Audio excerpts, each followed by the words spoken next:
As space enthusiasts started to learn about the new company, they didn't really obsess over whether Musk's delivery schedule sounded realistic or not.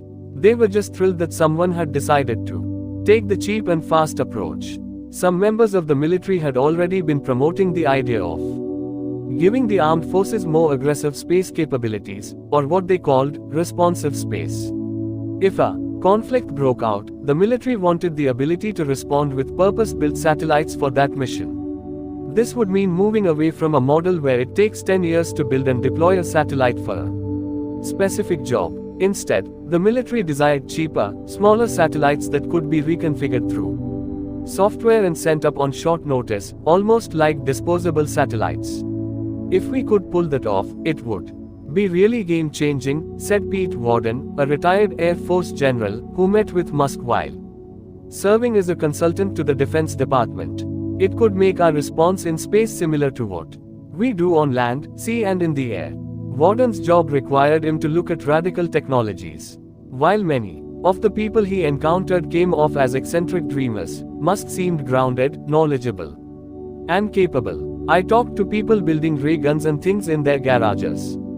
It was clear that Elon was different. He was a visionary who really understood the rocket technology, and I was impressed with him. Like the military, scientists wanted cheap, quick access to space and the ability to send up experiments and get data back on a regular basis. Some companies in the medical and consumer goods industries were also interested in rides to space to study how a lack of gravity affected the properties of their products. As good as a cheap launch vehicle sounded, the odds of a private citizen building one that worked were beyond remote. A quick search on YouTube for rocket explosions turns up thousands of compilation videos documenting US and Soviet launch disasters that have occurred over the decades. From 1957 to 1966, the United States alone tried to blast more than 400 rockets into orbit and about 100 of them crashed and burned. 5 The rockets used to transport things to space are mostly modified missiles, developed through all of this trial and error and funded by billions upon billions of government dollars. SpaceX had the advantage of being able to learn from this past work and having a few people on staff that had overseen rocket projects at companies like Boeing and TRW. That said, the startup did not have a budget that could support a string of explosions. At best, SpaceX would have 3 or 4 shots at making the Falcon 1 work. People thought we were just crazy, Mueller said. At TRW, I had an army of people and government funding. Now we were going to make a low-cost rocket from scratch with a small team. People just didn't think it could be done. In July 2002, Musk was gripped by the excitement of this daring enterprise, and eBay made its aggressive move to buy PayPal for $1.5 billion. This deal gave Musk some liquidity and supplied him with more than $100 million to throw at SpaceX. With such a massive upfront investment, no one would be able to wrestle control of SpaceX away from Musk as they had done at Zip2 and PayPal. For the employees who had agreed to accompany Musk on this seemingly impossible journey, the windfall provided at least a couple of years of job security.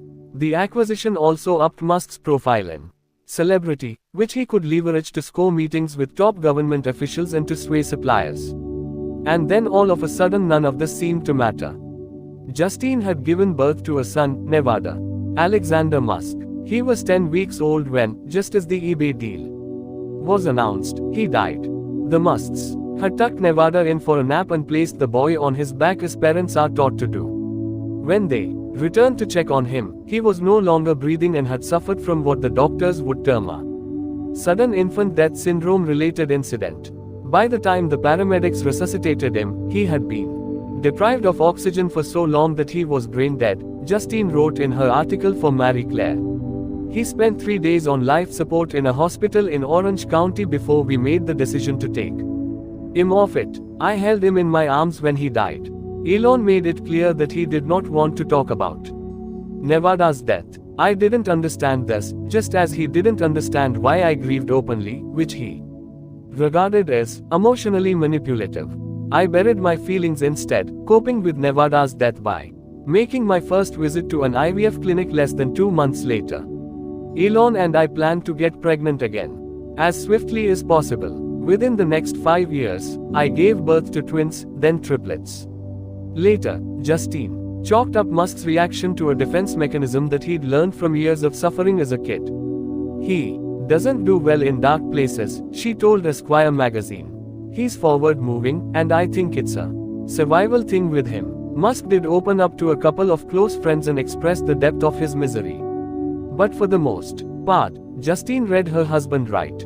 He didn't see the value in grieving publicly. It made me extremely sad to talk about it, Musk said. I'm not sure why I'd want to talk about extremely sad events. It does no good for the future. If you've got other kids and obligations, then wallowing in sadness does no good for anyone around you. I'm not sure what should be done in such situations. Following Nevada's death, Musk threw himself at SpaceX and rapidly expanded the company's goals. His conversations with aerospace contractors around possible work for SpaceX left Musk disenchanted. It sounded like they all charged a lot of money and worked slowly. The plan to integrate components made by these types of companies gave way to the decision to make as much as practical right at SpaceX. While drawing upon the ideas of many prior launch vehicle programs from Apollo to the X-34 fast track, SpaceX is privately developing the entire Falcon rocket from the ground up, including both engines, turbopump, the cryogenic tank structure and the guidance system, the company announced on its website. A ground-up internal development increases difficulty and the required investment, but no other path will achieve the needed improvement in the cost of access to space. The SpaceX executives Musk hired were an all-star crew. Mueller set to work right away building two engines, Merlin and Kestrel, named after two types of Falcons. Chris Thompson, a one-time Marine, who had managed the production of the Delta and Titan rockets at Boeing, joined as the vice president of operations. Tim Buzzer also came from Boeing, where he'd earned a reputation as one of the world's leading rocket testers. Steve Johnson, who had worked at JPL and at two commercial space companies, was tapped as the senior mechanical engineer. The aerospace engineer Hans Koenigsmann came on to develop the avionics, guidance, and control systems. Musk also recruited Gwynne Shotwell, an aerospace veteran who started as SpaceX's first salesperson and rose in the years that followed to be president and Musk's right-hand woman. These early days also marked the arrival of Mary Beth Brown, a now legendary character in the law of both SpaceX and Tesla. Brown, or MB, as everyone called her, became Musk's loyal assistant, establishing a real-life version of the relationship between Iron Man's Tony Stark and Pepper Potts. If Musk worked a 20-hour day, so too did Brown. Over the years, she brought Musk meals, set up his business appointments, arranged time with his children, picked out his clothes, dealt with press requests, and when necessary yanked Musk out of meetings to keep him on schedule. She would emerge as the only bridge between Musk and all of his interests and was an invaluable asset to the company's employees. Brown played a key role in developing SpaceX's early culture. She paid attention to small details like the office's red spaceship trash cans and helped balance the vibe around the office. When it came to matters related directly to Musk, Brown put on her firm countenance and no-nonsense attitude. The rest of the time she usually had a warm, broad smile and a disarming charm. It was always, "Oh, dear. How are you, dear?" recalled a SpaceX technician. Brown collected the weird emails that arrived for Musk and sent them out as Kook of the Week missives to make people laugh. One of the better entries included a pencil sketch of a lunar spacecraft that had a red spot on the page. The person who sent in the letter had circled the spot on his own drawing and then written, "What is that? Blood," next to it. In other letters, there were plans for a perpetual motion machine and a proposal for a giant inflatable rabbit that could be used to plug oil spills. For a short time, Brown's duties extended to managing SpaceX's books and handling the flow of business in Musk's absence. She pretty much called the shots, the technician said. She would say, "This is what Elon would want." Her greatest gift, though, may have been reading Musk's moods. At both SpaceX and Tesla, Brown placed her desk a few feet in front of Musk's, so that people had to pass her before having a meeting with him. If someone needed to request permission to buy a big-ticket item, they would stop for a moment in front of Brown and wait for a nod to go see Musk or the shake off to go away because Musk was having a bad day. This system of nods and shakes became particularly important during periods of romantic strife. For Musk, when his nerves were on edge more than usual. The rank-and-file engineers at SpaceX tended to be young, male overachievers. Musk would personally reach out to the aerospace departments of top colleges and inquire about the students who had finished with the best marks on their exams. It was not unusual for him to call the students in their dorm rooms and recruit them over the phone. "I thought it was a prank call," said Michael Colonno, who heard from Musk while attending Stanford. "I did not believe for a minute that he had a rocket company." Once, the students looked Musk up on the internet. Selling them on SpaceX was easy.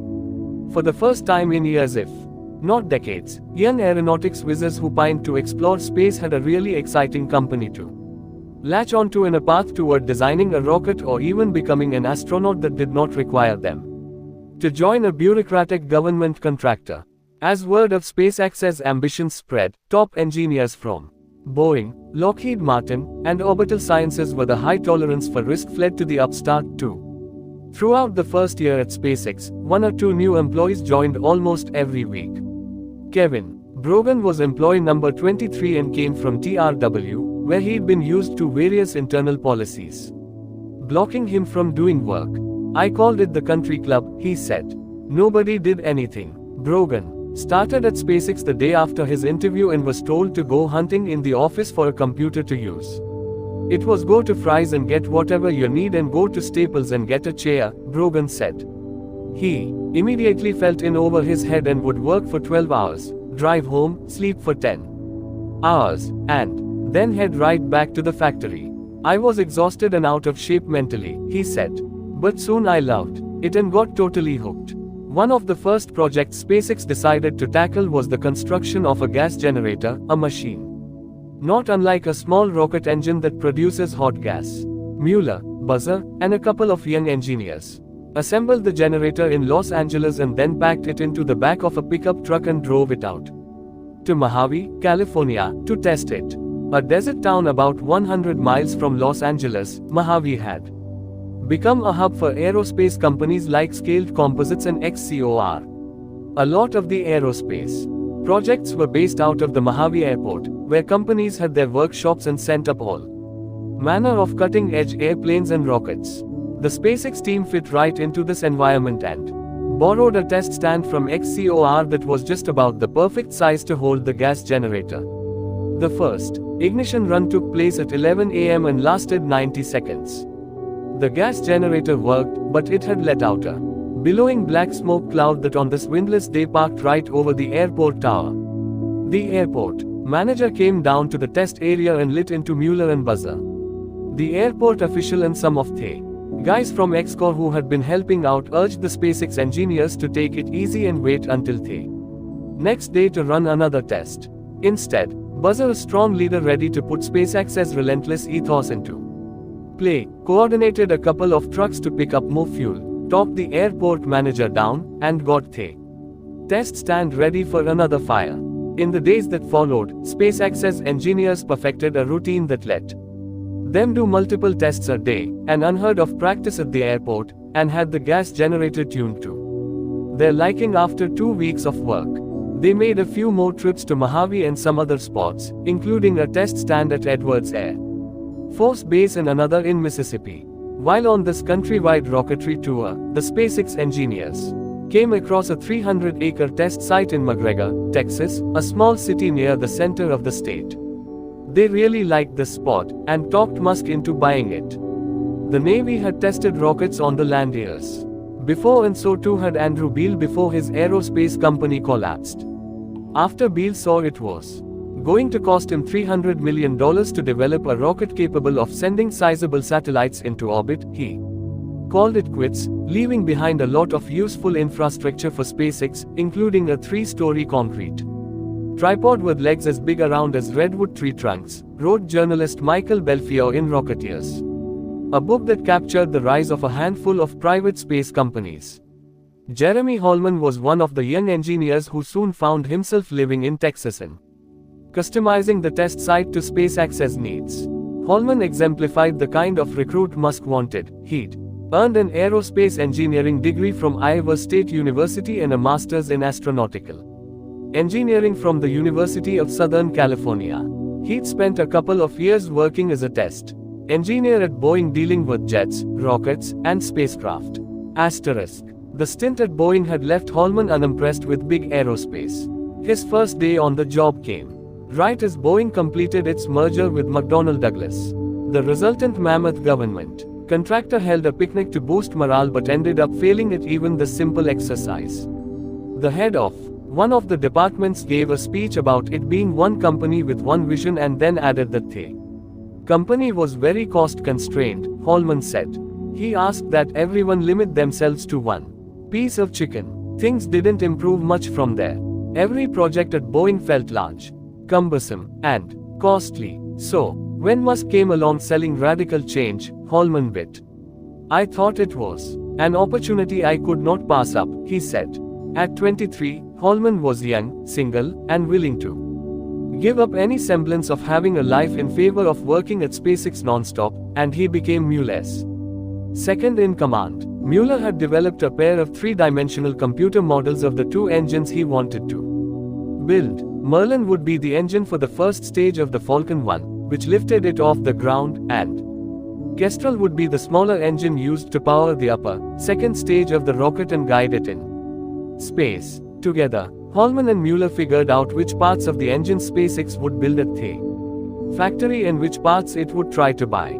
For the purchased parts, Holman had to head out to various machine shops and get quotes and delivery dates for the hardware. Quite often, the machinists told Holman that SpaceX's timelines were nuts. Others were more accommodating and would try to bend an existing product to SpaceX's needs instead of building something from scratch. Holman also found that creativity got him a long way. He discovered, for example, that changing the seals on some readily available car wash valves made them good enough to be used with rocket fuel. After SpaceX completed its first engine at the factory in California, Holman loaded it and mounds of other equipment into a U-Haul trailer. He hitched the U-Haul to the back of a white Hummer H2 and drove 4,000 pounds of gear across Interstate 10 from Los Angeles to Texas in the test site. The arrival of the engine in Texas kicked off one of the great bonding exercises in SpaceX's history. Amid rattlesnakes, fire ants, isolation, and searing heat, the group led by Buzzer and Mueller began the process of exploring every intricacy of the engines. It was a high-pressure slog full of explosions, or what the engineers politely called rapid unscheduled disassemblies, that would determine whether a small band of engineers really could match the effort and skill of nation-states. The SpaceX employees christened the site in fitting fashion, downing a $1,200 bottle of Remy Martin cognac out of paper cups and passing a sobriety test on the drive back to the company apartments in the Hummer. From that point on, the trek from California to the test site became known as the Texas Cattle Haul. The SpaceX engineers would work for 10 days straight, come back to California for a weekend, and then head back. To ease the burden of travel, Musk sometimes let them use his private jet. It carried 6 people, Mueller said. Well, 7 if someone sat in the toilet, which happened all the time. While the Navy and Beale had left some testing apparatus, SpaceX had to build a large amount of custom gear. One of the largest of these structures was a horizontal test stand about 30 feet long, 15 feet wide, and 15 feet tall. Then there was the complementary vertical test stand that stood 2 stories high. When an engine needed to be fired, it would be fastened to one of the test stands, outfitted with sensors to collect data, and monitored via several cameras. The engineers took shelter in a bunker protected on one side by a dirt embankment. If something went wrong, they would look at feeds from the webcams or slowly lift one of the bunker's hatches to listen for any clues. The locals in town rarely complained about the noise, although the animals on nearby farms seemed less impressed. Cows have this natural defense mechanism where they gather and start running in a circle, Holman said. Every time we fired an engine, the cows scattered and then got in that circle with the younger ones placed in the middle. We set Apatow came to watch them. Both Kestrel and Merlin came with challenges, and they were treated as alternating engineering exercises. We would run Merlin until we ran out of hardware or did something bad, Mueller said. Then we'd run Kestrel and there was never a shortage of things to do. For months, the SpaceX engineers arrived at the site at 8 a.m. and spent 12 hours there working on the engines before retiring to the Outback Steakhouse for dinner. Mueller had a particular knack for looking over test data and spotting some place where the engine ran hot or cold or had another flaw. He would call California and prescribe hardware changes, and engineers would refashion parts and send them off to Texas. Often they, workers in Texas, modified parts themselves using a mill and lathe that Mueller had brought out. Kestrel started out as a real dog, and one of my proudest moments was taking it from terrible to great performance. With stuff we bought online and did in the machine shop, Mueller said. Some members of the Texas crew honed their skills to the point that they could build a test-worthy engine in 3 days. These same people were required to be adept at software. They'd pull an all-nighter building a turbo pump for the engine and then dig in the next night to retool a suite of applications used to control the engines. Holman did this type of work all the time and was an all-star, but he was not alone among this group of young, nimble engineers who crossed disciplines out of necessity in the spirit of adventure. There was an almost addictive quality to the experience, Holman said. You were 24 or 25, and they're trusting you with so much. It was very empowering. To get to space, the Merlin engine would need to burn for 180 seconds. That seemed like an eternity for the engineers at the outset of their stint in Texas, when the engine would burn for only a half second before it conked out. Sometimes Merlin vibrated too much during the tests. Sometimes it responded badly to a new material. Sometimes it cracked and needed major part upgrades, like moving from an aluminum manifold to a manifold made out of the more exotic Inconel, an alloy suited to extreme temperatures. On one occasion, a fuel valve refused to open properly and caused the whole engine to blow up. Another test gone wrong ended up with the whole test stand burning down. It usually came to Buzzer and Mueller to make the unpleasant call back to Musk and recap the day's foibles. Elon had pretty good patience, Mueller said. I remember one time we had 2 test stands running and blew up 2 things in one day. I told Elon we could put another engine on there, but I was really frustrated and just tired and mad. And was kinda short with Elon. I said, we can put another fucking thing on there, but I've blown up enough shit today. He said, okay, alright, that's fine. Just calm down. We'll do it again tomorrow. Co-workers in El Segundo later reported that Musk had been near tears during this call after hearing the frustration and agony in Mueller's voice. What Musk would not tolerate were excuses or the lack of a clear plan of attack. Holman was one of many engineers who arrived at this realization after facing one of Musk's trademark drillings. The worst call was the first one, Holman said. Something had gone wrong, and Elon asked me how long it would take to be operational again, and I didn't have an immediate answer.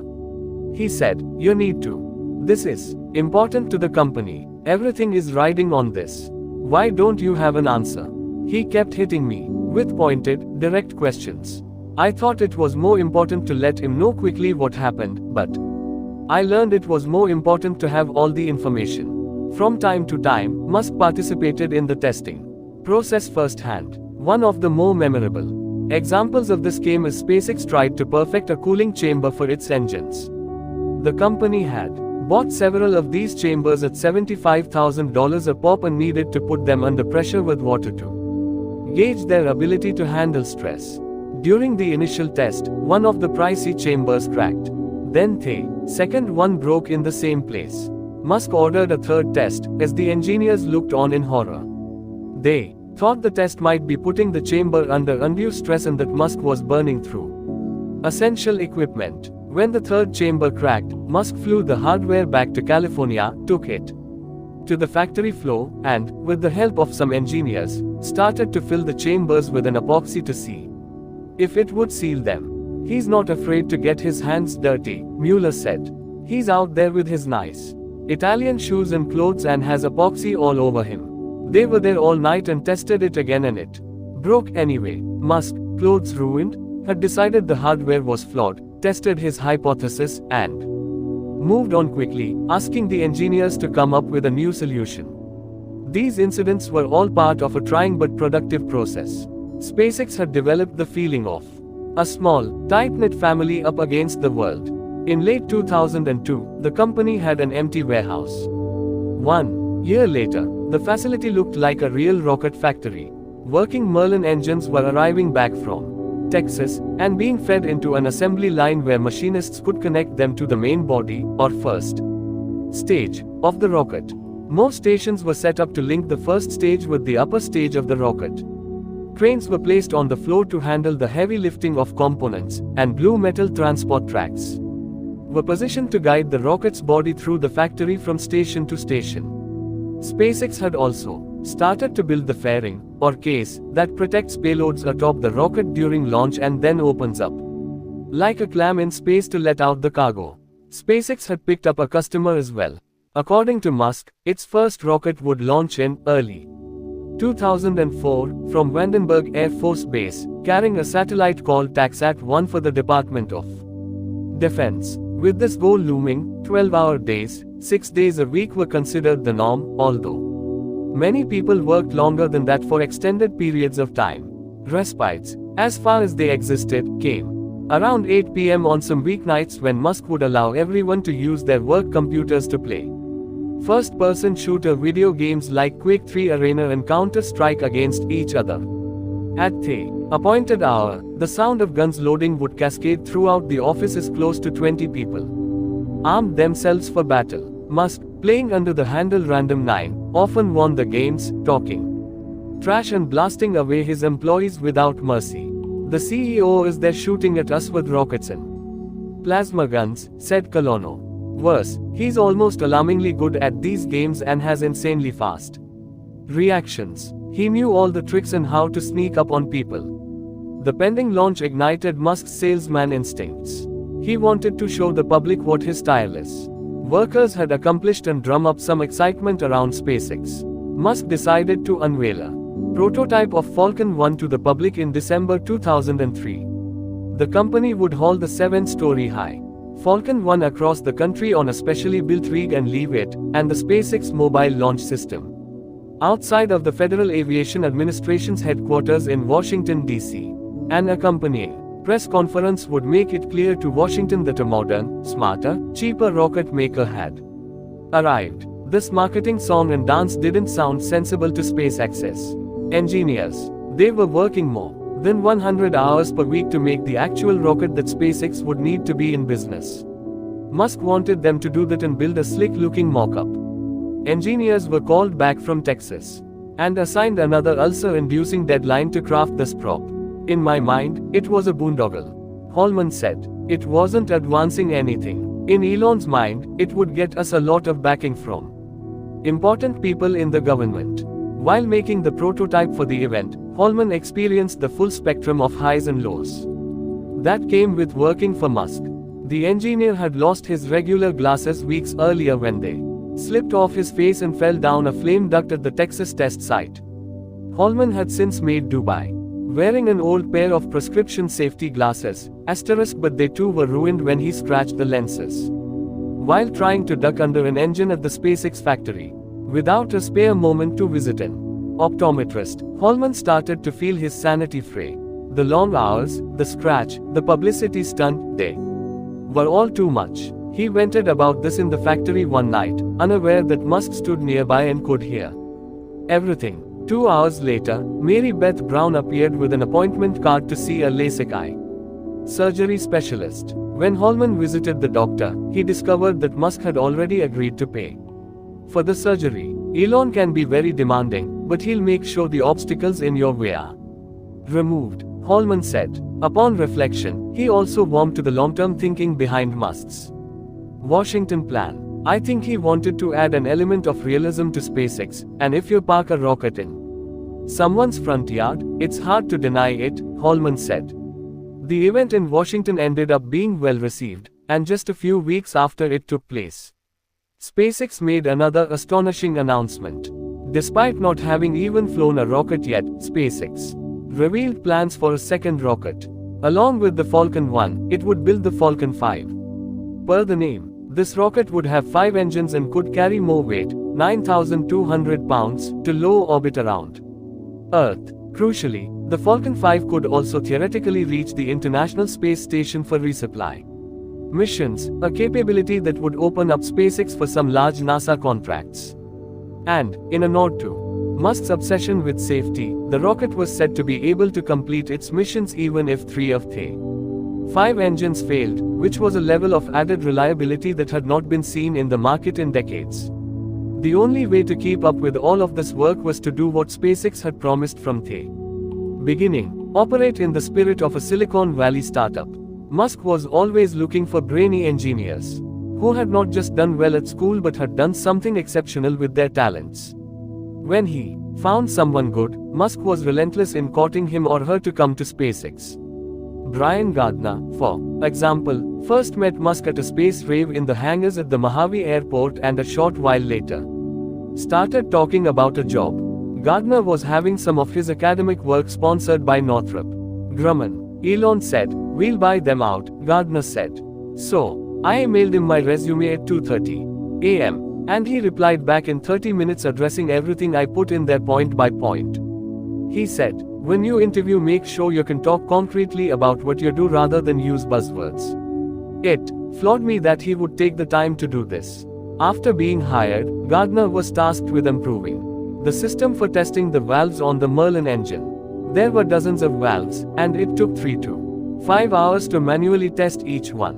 6 months later, Gardner had built an automated system for testing the valves in minutes. The testing machine tracked the valves individually, so that an engineer in Texas could request what the metrics had been on a specific part.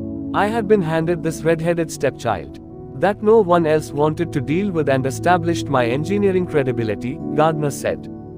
As the new hires arrived, SpaceX moved beyond its original building to fill up several buildings in the El Segundo complex. The engineers were running demanding software and rendering large graphics files and needed high-speed connections between all of these offices.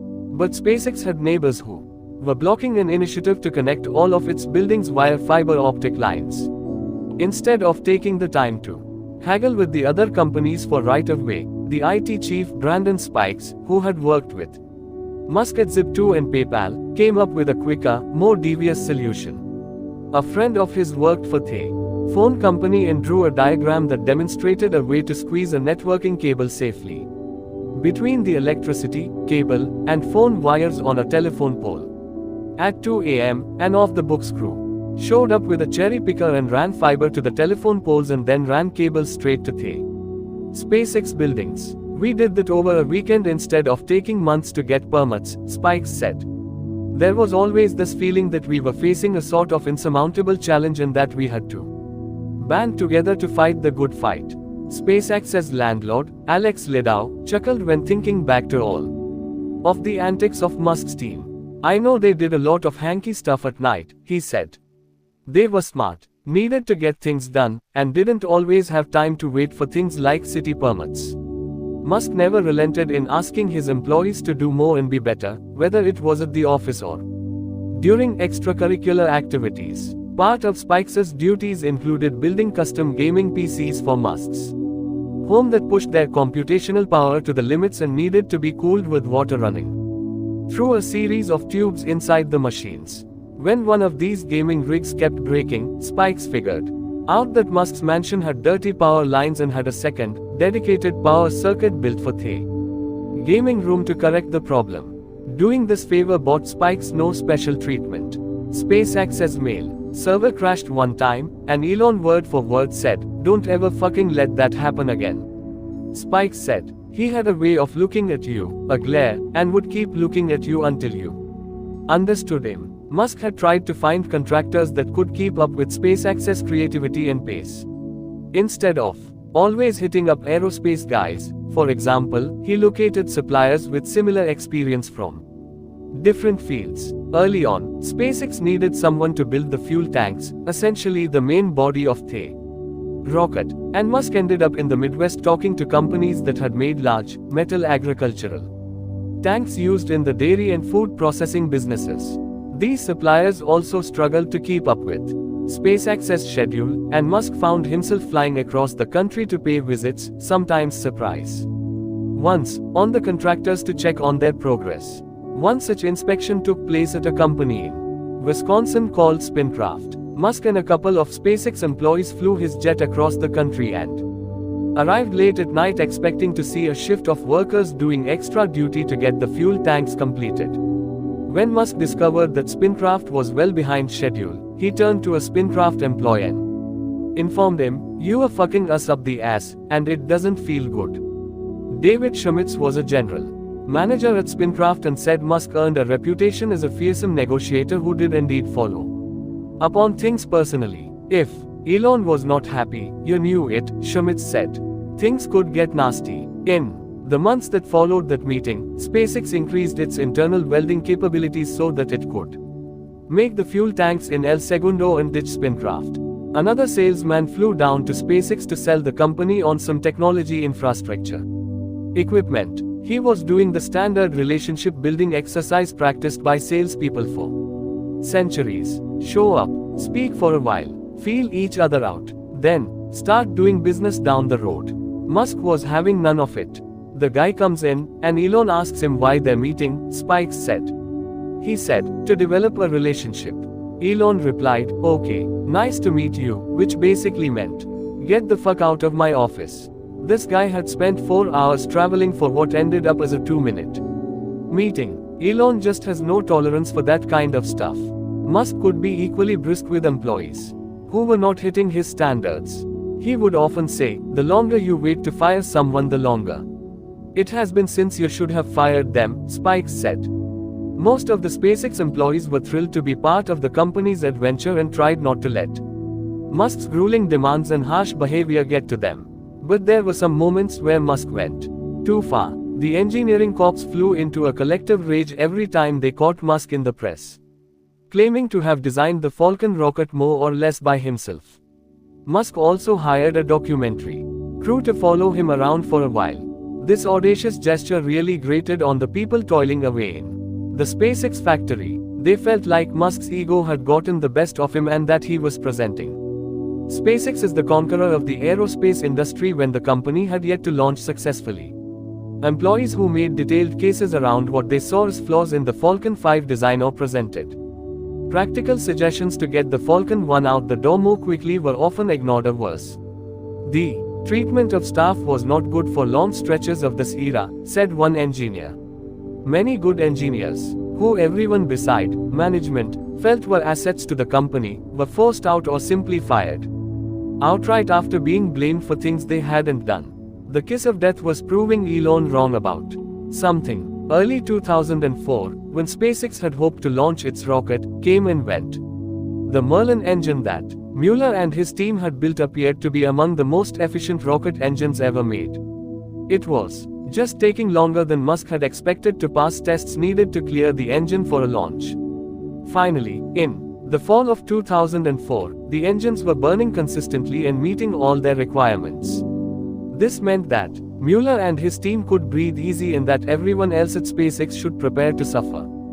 Mueller had spent SpaceX's entire existence as the critical path, the person holding up the company from achieving its next steps, working under Musk's scrutiny. With the engine ready, it was time for mass panic, Mueller said. No one else knew what it was like to be on critical path. Lots of people soon found out, as major problems abounded. The avionics, which included the electronics for the navigation, communication, and overall management of the rocket, turned into a nightmare. Seemingly trivial things like getting a flash storage drive to talk to the rocket's main computer failed for undetectable reasons. The software needed to manage the rocket also became a major burden.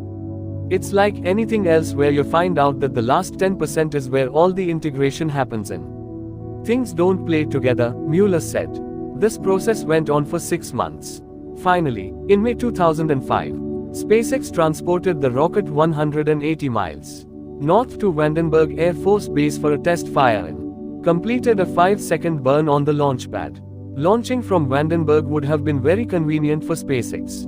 The site is close to Los Angeles and has several launch pads to pick from. SpaceX, though, became an unwelcome guest. The Air Force gave the newcomer a cool welcome, and the people assigned to manage the launch sites did not go out of their way help SpaceX.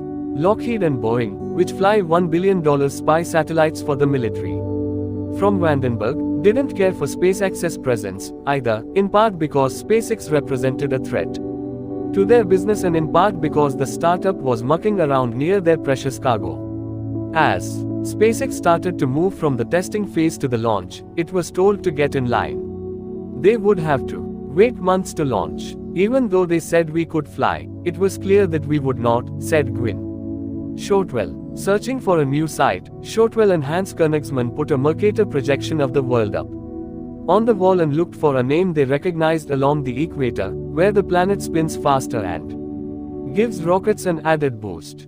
The first name that jumped out was Kwajalein Island, or Kwaj, the largest island in an atoll between Guam and Hawaii in the Pacific Ocean and part of the Republic of the Marshall Islands. This spot registered with Shotwell because the U.S. Army had used it for decades as a missile test site. Shotwell looked up the name of a colonel at the test site and sent him an email, and 3 weeks later got a call back with the Army saying they would love to have SpaceX fly from the islands. In June 2005, SpaceX's engineers began to fill containers with their equipment to ship them to Kwaj. About 100 islands make up the Kwajalein Atoll. Many of them stretch for just a few hundred yards and are much longer than they are wide. From the air, the place looks like these beautiful beads on a string, said Pete Warden, who visited the site in his capacity as a Defense Department consultant. Most of the people in the area live on an island called eBay, while the US military has taken over Kwajalein, the southernmost island, and turned it into part tropical paradise and part drive. Evil's secret lair. The United States spent years lobbing its ICBMs from California at Kwaj and used the island to run experiments on its space weapons during the Star Wars period. Laser beams would be aimed at Kwaj from space in a bid to see if they were accurate and responsive enough to take out an ICBM hurtling toward the islands. The military presence resulted in a weird array of buildings including hulking, windowless trapezoidal concrete structures clearly conceived by someone who deals with death for a living. To get to Kwaj, the SpaceX employees either flew on Musk's jet or took commercial flights through Hawaii. The main accommodations were 2-bedroom affairs on Kwajalein Island that looked more like dormitories than hotel rooms, with their military-issued dressers and desks. Any materials that the engineers needed had to be flown in on Musk's plane or were more often brought by boat from Hawaii or the mainland United States. Each day, the SpaceX crew gathered their gear and took a 45-minute boat ride to Omelek, a 7-acre, palm tree and vegetation-covered island that would be transformed into their launch pad. Over the course of several months, a small team of people cleared the brush, poured concrete to support the launch pad, and converted a double-wide trailer into offices. The work was grueling and took place in soul-sapping humidity under a sun powerful enough to burn the skin through a t-shirt. Eventually, some of the workers preferred to spend the night on Omelek rather than make the journey through rough waters back to the main island. Some of the offices were turned into bedrooms with mattresses and cots, Holman said. Then we shipped over a very nice refrigerator and a good grill, and plumbed in a shower. We tried to make it less like camping and more like living. The sun rose at 7 a.m. each day, and that's when the SpaceX team got to work. A series of meetings would take place with people listing what needed to get done, and debating solutions to lingering problems. As the large structures arrived, the workers placed the body of the rocket horizontally in a makeshift hangar and spent hours melding together all of its parts. There was always something to do, Holman said. If the engine wasn't a problem, then there was an avionics problem or a software problem. By 7 p.m., the engineers wound down their work. 1 or 2 people would decide it was their night to cook, and they would make steak and potatoes and pasta, Holman said. We had a bunch of movies and a DVD player, and some of us did a lot of fishing off the docks. For many of the engineers, this was both a torturous and magical experience. At Boeing you could be comfortable, but that wasn't going to happen at SpaceX, said Walter Sims, a SpaceX tech expert who found time to get certified to dive while on Kwaj. Every person on that island was a fucking star, and they were always holding seminars on radios or the engine. It was such an invigorating place. The engineers were constantly baffled by what Musk would fund and what he wouldn't. Back at headquarters, someone would ask to buy a $200,000 machine or a pricey part that they deemed essential to Falcon 1's success, and Musk would deny the request. And yet he was totally comfortable paying a similar amount to put a shiny surface on the factory floor to make it look nice.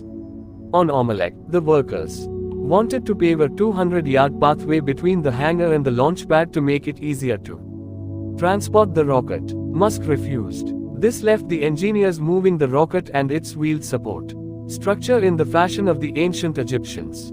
They laid down a series of wooden planks and rolled the rocket across them, grabbing the last piece of wood from the back and running it forward in a continuous cycle. The whole situation was ludicrous. A startup rocket company had ended up in the middle of nowhere, trying to pull off one of the most difficult feats known to man, and, truth be told, only a handful of the SpaceX team had any idea how to make a launch happen. Time and again, the rocket would get marched out to the launch pad and hoisted vertical for a couple of days, while technical and safety checks would reveal a litany of new problems. The engineers worked on the rocket for as long as they could before laying it horizontal and marching it back to the hangar to avoid damage from the salty air. Teams that had worked separately for months back at the SpaceX factory, propulsion, avionics, software, were thrust together on the island and forced to become an interdisciplinary whole. The sum total was an extreme learning and bonding exercise that played like a comedy of errors. It was like Gilligan's Island except with rockets, Holman said. In November 2005, about 6 months after they had first gotten to the island, the SpaceX team felt ready to give launching a shot. Musk flew in with his brother, Kimball, and joined the majority of the SpaceX team in the barracks on Kwaj. On November 26, a handful of people woke up at 3 a.m. and filled the rocket with liquid oxygen. They then scampered off to an island about 3 miles away for protection, while the rest of the SpaceX team monitored the launch systems from a control room 26 miles away on Kwaj. The military gave SpaceX a 6-hour launch window. Everyone was hoping to see the first stage take off and reach about 6,850 miles per hour before giving way to the second stage, which would ignite up in the air and reach 17,000 miles per hour. But, while going through the pre-launch checks, the engineers detected a major problem. A valve on a liquid oxygen tank would not close, and the LOX was boiling off into the air at 500 gallons per hour. SpaceX scrambled to fix the issue but lost too much of its fuel to launch before the window closed. With that mission aborted, SpaceX ordered major LOX reinforcements from Hawaii and prepared for another attempt in mid-December. High winds, faulty valves, and other errors thwarted that launch attempt. Before another attempt could be made, SpaceX discovered on a Saturday night that the rocket's power distribution systems had started malfunctioning and would need new capacitors. On Sunday morning, the rocket was lowered and split into its 2 stages so that a technician could slide in and remove the electrical boards. Someone found an electronics supplier that was open on Sunday in Minnesota, and off a SpaceX employee flew to get some fresh capacitors. By Monday he was in California and testing the parts at SpaceX's headquarters to make sure they passed various heat and vibration checks, then on a plane again back to the islands. In under 80 hours, the electronics had been returned in working order and installed in the rocket. The dash to the United States and back showed that SpaceX's 30-person team had real pluck in the face of adversity and inspired everyone on the island. A traditional 300-person strong aerospace launch crew would never have tried to fix a rocket like that on the fly. But the energy, smarts, and resourcefulness of the SpaceX team still could not overcome their inexperience or the difficult conditions. More problems arose and blocked any thoughts of a launch. Finally, on March 24, 2006, it was all systems go. The Falcon 1 stood on its square launch pad and ignited. It soared into the sky, turning the island below it into a green speck amid a vast, blue expanse. In the control room, Musk paced as he watched the action, wearing shorts, flip-flops, and a t-shirt. Then, about 25 seconds in, it became clear that all was not well. A fire broke out above the Merlin engine, and suddenly this machine that had been flying straight and true started to spin and then tumble uncontrollably back to Earth. The Falcon 1 ended up falling directly down onto the launch site. Most of the debris went into a reef 250 feet from the launch pad, and the satellite cargo smashed through SpaceX's machine shop roof and landed more or less intact on the floor. Some of the engineers put on their snorkeling and scuba gear and recovered the pieces, fitting all of the rocket's remnants into two refrigerator-sized crates. It is perhaps worth noting that those launch companies that succeeded also took their lumps along the way, Musk wrote in a postmortem. A friend of mine wrote to remind me that only 5 of the first 9 Pegasus launches succeeded, 3 of 5 for Ariane, 9 of 20 for Atlas, 9 of 21 for Soyuz, and 9 of 18 for Proton. Having experienced firsthand how hard it is to reach orbit, I have a lot of respect for those that persevered to produce the vehicles that are mainstays of space launch today. Musk closed the letter writing, SpaceX is in this for the long haul and, come hell or high water, we are going to make this work. Musk and other SpaceX executives blamed the crash on an unnamed technician. They said this technician had done some work on the rocket one day before the launch and failed to properly tighten a fitting on a fuel pipe, which caused the fitting to crack. The fitting in question was something basic, an aluminum B-nut that's often used to connect a pair of tubes.